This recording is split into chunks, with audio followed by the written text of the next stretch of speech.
Hello প্রিয় মাধ্যমিক শিক্ষার্থী বন্ধুরা, ইতিমধ্যেই তোমাদের মাধ্যমিক পরীক্ষা শেষ হয়েছে।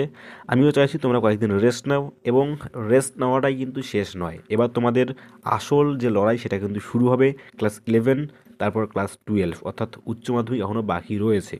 যাই হোক, ওটা এখনও অনেক দূরে। তবে আপাতত তোমাদের মনে যে প্রশ্নটা ঘুরছে, তোমাদের রেজাল্ট কবে দেবে, তো রেজাল্ট কবে দেবে সেটা যেমন এক্স্যাক্টলি বোর্ড থেকে কিন্তু জানানোই হবে। তাছাড়াও যে গুরুত্বপূর্ণ বিষয় সেটা হচ্ছে কয়েকজনের পরীক্ষা কিন্তু খুবই খারাপ হয়েছে। যেমন অঙ্ক পরীক্ষা অনেকেরই বলছে খুবই খারাপ হয়েছে, আবার অনেকেই বলছে কারো ইতিহাস পরীক্ষা খারাপ হয়েছে।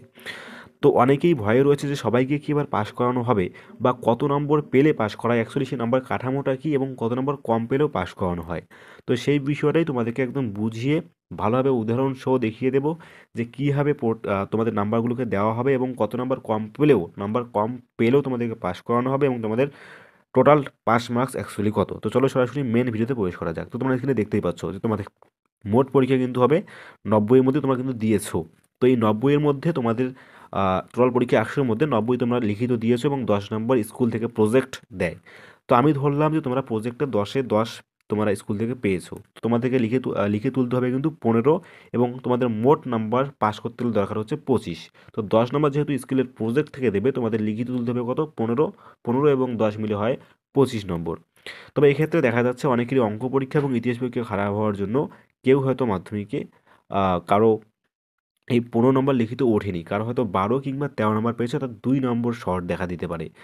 অঙ্কের ক্ষেত্রে সেম, অনেকে হয়তো 12 কিংবা 10 কিংবা 11 এরকম পাবে, অর্থাৎ তোমাদেরও 2 থেকে 3 নম্বর কম থাকবে।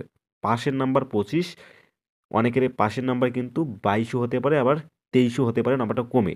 তো এই বাকি 3 থেকে 2 নাম্বার কম পেলে কি পাশ করাবে, এরাই তোমাদের মনে সাধারণত প্রশ্ন।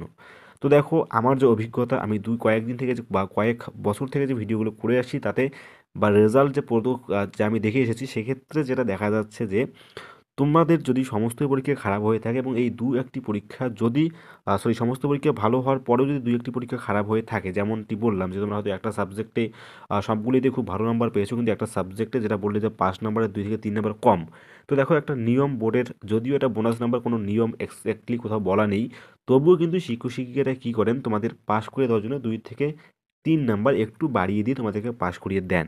সুতরাং তোমাদের যদি 2 থেকে 3 নাম্বার কমও আসে, তবুও কিন্তু তোমাদের চিন্তার কোনো কারণ নেই, পাস করে যাবে। এতটুকু আমি কমসে কম তোমাদেরকে গ্যারান্টি দিয়ে বলতে পারি, কারণ প্রত্যেকবার আমি যেটা লক্ষ্য করেছি সেটা এবারেও হবে, এবং সেটা কিন্তু রেজাল্টে তার প্রতিফলনটা লক্ষ্য করা যাবে। সুতরাং যাদের এইরকম 2-1 নম্বর কিংবা 3 নম্বর কম আসতে পারে বলে তোমাদের ধারণা হচ্ছে এবং তোমরা চিন্তা করছো, নিশ্চিন্তে থাকতে পারো, তোমরা কিন্তু পাস করবেই। তো এতটুকুই তোমাদেরকে মূলত আপডেট দেওয়ার কথা ছিল, এবং রেজাল্ট কবে দেবে সেটা কিন্তু বোর্ড একমাত্র ভালোভাবে জানাবে। তো এতটুকুই। ভিডিওটা ভালো লাগলে লাইক করে দেবে এবং ভিডিওটাকে শেয়ার করে দেবে। ধন্যবাদ।